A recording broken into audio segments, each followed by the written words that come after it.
Nay thì trời mưa và lễ 30 tháng 4. Mai chị em có thịt con gà và làm một ít bánh phở để ăn mọi người ạ.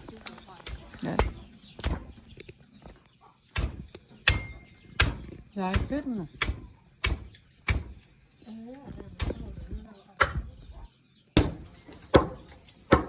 Bà mẹ trong kia là được.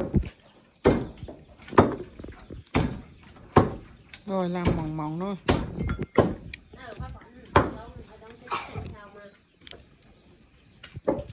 Đó.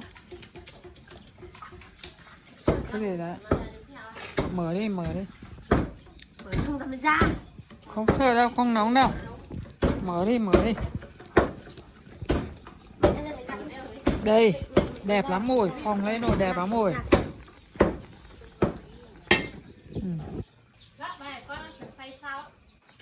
Sao như nào?